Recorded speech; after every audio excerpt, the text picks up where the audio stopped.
ya hay alcaldes, exalcaldes condenados del partido Arena, por ejemplo, que era el que gobernaba antes, por colaborar con pandillas. Es decir, eran como un brazo aliado para favorecerse partidariamente. Y tristemente, por ejemplo, cuando estuvo el gobierno de izquierda, Mauricio Funes, igual, él le llamaba proceso de pacificación. Recordemos que las izquierdas en Latinoamérica buscan ese engaño de lenguaje, esa tergiversación para suavizar lo que se está haciendo. Estamos viendo el ejemplo de Colombia, por ejemplo, con Petro y una serie de situaciones que quieren hacer con los delincuentes allá.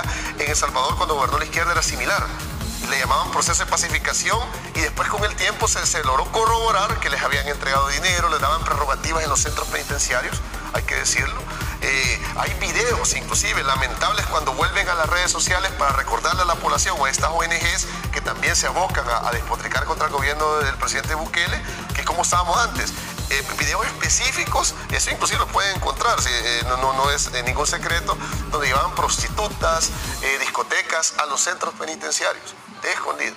Es decir, una serie de prerrogativas e inclusive se les dio un poder político en su momento a estas pandillas, que en aquel momento el secretario de los Estados Americanos, el señor Insulza, llegó a El Salvador a hacer un acto protocolario en el centro de la capital. Y eso robusteció más a estas pandillas, porque después de esto se recrudeció la violencia en el 2015 a tal grado que fue el año más violento, inclusive en el año donde más policías también mataron. ¿Es aplicable este plan o esta serie de estrategia que se aplicó en El Salvador en otras realidades? Apelo ahí un poco al análisis político que usted puede realizar, ¿no? Sí. ¿Es aplicable a otras realidades sudamericanas?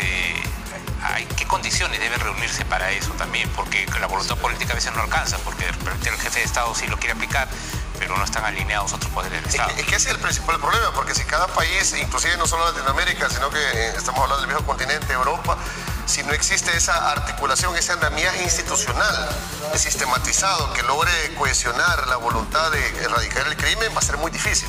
Por ejemplo, aquí estamos hablando de El Salvador, por ejemplo, como lo ha venido haciendo el presidente Bukele, tiene una asamblea que le ha apoyado en todo momento para combatir, aprobó el régimen de excepción, que miren qué curioso, en el pasado el régimen de excepción nunca se había utilizado, nunca se había aprobado, y está en la Constitución de El Salvador. Es decir, no es un invento del presidente Bukele, porque muchos medios internacionales que despotrican contra El Salvador lo hacen ver de esa forma, que como que Bukele se sacó como Mandrake el mago, el régimen de excepción y lo impuso. No es así, estaba en la Constitución. Preguntémonos por qué antes no se había implementado entonces, no les interesaba. A eso también venimos a potenciar una Fiscalía General de la República, a la Fuerza Armada, y él lo ha denominado el Gabinete de Seguridad Ampliado. Es decir, ya no se trabaja de forma aislada. Hay una foto muy emblemática que en el pasado no existía, donde está el presidente de la República, Nayib Bukele, reunido con el ministro de Seguridad, ministro de Defensa, el fiscal general y el director de centros penales. Es decir, todas las instituciones que trabajan en la rama de seguridad. Antes los centros penitenciarios eran básicamente la parte intelectual de las pandillas. Tenía acceso a celulares, es decir, había un desequilibrio porque no pueden darle persecución al delito si no controlan ni los centros penales. Hubo un estudio del PNUD, por ejemplo, allá por el 2010, 2011, de Guatemala, Honduras y El Salvador, donde determinaron que el Triángulo Norte, como se le ha conocido, no tenían la capacidad de controlar a los centros penitenciarios, y el plan Mano Dura, El Salvador, el Plan Azul y el Plan Escoba de Honduras y Guatemala habían sido un fracaso y recrudeció la violencia. Es decir, por eso es que la población, lo pueden ver en todas las encuestas a la fecha, apoya al presidente Bukele, porque al final los resultados que se han obtenido en este gobierno actual del país no se tuvo ni en 20 años. ¿Es aplicable o no es aplicable esto a otras realidades?